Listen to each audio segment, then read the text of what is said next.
Welcome back to Smoke BBQ Source. I'm Ricer, and a lot of you have been requesting throughout the past year to do more pellet grill comparisons. So today we have the Pit Boss Sportsman 1100 against Z-Grill's flagship 700 series, which is newly upgraded with a Wi-Fi controller. The packaging on both of these pits is done pretty well. You'll notice when you get your Z-Grill 700 that it's in a pretty small box, but that's because they package it so well. When it comes to the actual assembly on both of these pits, they're pretty similar in time, but you do have a lot more pieces to put together on the Z-Grills compared to the Sportsman. The only annoying part of the assembly on the Z-Grill 700 is that you have to mount the pellet assembly to the chamber. The toughest part on the Pit Boss is getting the legs up through the chamber and putting on the bottom shelf. With both of these assemblies, I do suggest that you do have two people. It will make it a lot easier. As far as the build quality on both of these pits, the Pit Boss does feel a tad heavier compared to the Z-Grills, especially when it comes to the lid itself on the Z-Grills. It is made out of stainless steel, so that might be saving a tad bit of weight. The Z-Grill 700 is 48 inches wide, 51 inches tall, and 22 inches deep. Inside the cooking chamber, we have 697 square inches of cooking space. We have 504 square inches on the bottom grate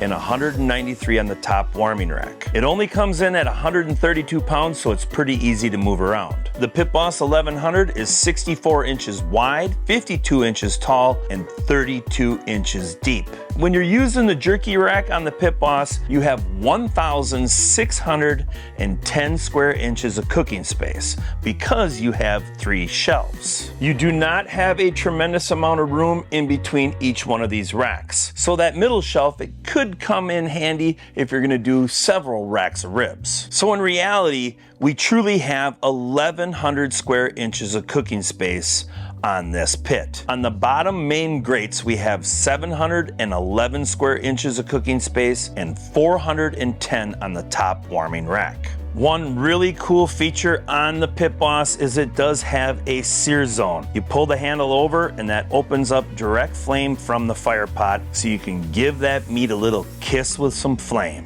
The Pit Boss Sportsman 1100 comes in at 181 pounds, but you almost have double the cooking space compared to the 700 from Z-Grills. Hopper size to me is always very important, and on the Z-Grills we have a 28-pound hopper. We do not have a low pellet sensor or a window to check our pellets, so you're going to have to open up that lid. But it certainly is big enough to do an overnight cook. On the Pit Boss, we have a 30-pound hopper. You do not have a low pellet sensor, but you do have a viewing window, so you can kind of monitor where your pellets are at. On the 700 series, you do have a pellet dump, but I've always noticed that you kind of have to help those pellets along to get them out of the hopper. The Sportsman also has a pellet dump, but this one flows a lot easier without having to add any assistance. Both of these pellet grills have a Wi-Fi PID controller, but the Z-Grills, its PID controller is a tad better. The app, it's pretty generic, but it's pretty responsive. Number one, it is adjustable in 5-degree increments compared to the Pit Boss that is in 25-degree increments. The biggest bummer on this Sportsman controller is that it doesn't have the 275 degrees cooking temp. The app itself on the Pit Boss, it is okay, but it's not great. There's a few more steps that you have to do to sign in,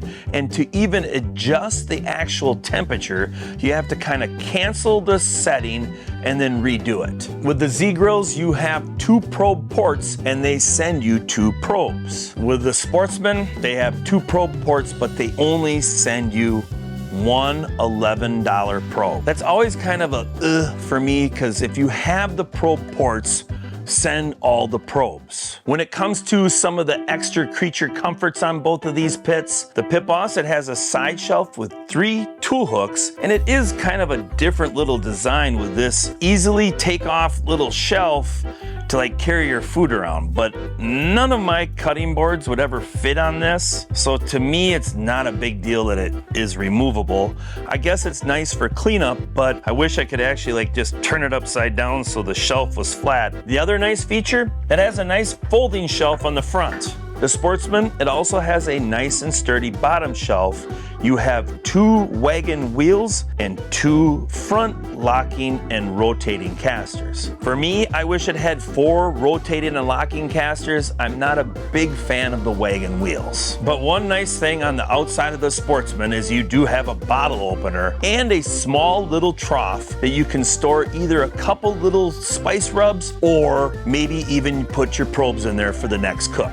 It also has a handle on the side of the hopper, so it's easy to move it around. With the Z-Grill 700, well, it doesn't come with a side shelf or a front shelf. But the irritating part is it doesn't even have any tool hooks. That doesn't make cooking very convenient when you have to throw your spatula on top of the hopper lid and then go ahead and clean up all the grease off from it later. The bonus with the Z-Grills is you do have this nice little cabinet underneath there to store anything in it and keep it out of the elements. I love it that it comes with 4 rotating casters. It makes that pit really easy to move around, and 2 of them they do lock. One thing I better add is that the Pit Boss and the Z-Grill 700 do not have an easy clean out ash system. On every single pellet grill you need to do what I call a burn off. One thing that I like to point out on the Z-Grills is that they do have a couple more steps on this procedure. I just skip it. I fill up the pellet hopper and press that feed button until I hear some plinks and plunks of the pellets falling into that fire pot. I've put together enough Z-Grills in my life to trust that it's gonna fire up on that first attempt. But if you're new to the pellet grill world,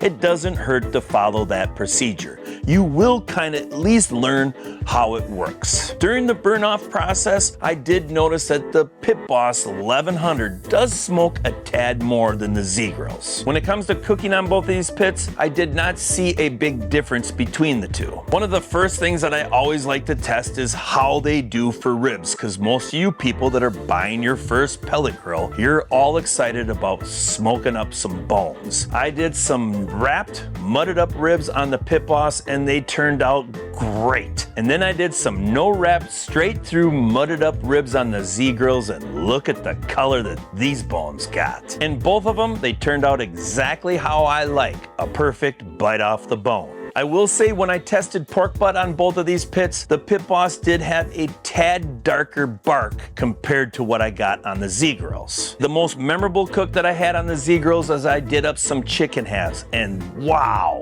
look at the juice and talk about some perfect smoky flavor. You can 100% still grill on a pellet grill. You just have to turn up the temp some. I was very pleased without using the sear zone, the char marks that I got on some brats, and I did up some perfect smoked up burgers with some hot dogs at the end, and we got a little bit of sear marks on them too. When it comes to cleaning up these pits when you're all done, it's like all of them. Run them for 3 or 4 cooks, take out all the cooking components, scrape them down, and vacuum out the inside of that chamber. There is a couple more cooking components that you have to deal with in the Pit Boss. It's that sear zone. That handle, you just gotta crank it up to the top when you're pulling out that bottom drip pan. Some of you are probably wondering, hey Ricer, what is your overall opinion on these pits? Well, they're a very nice entry-level pellet grill. The Z-Grills, it's pretty budget friendly. It comes in at $729. The Pit Boss comes in at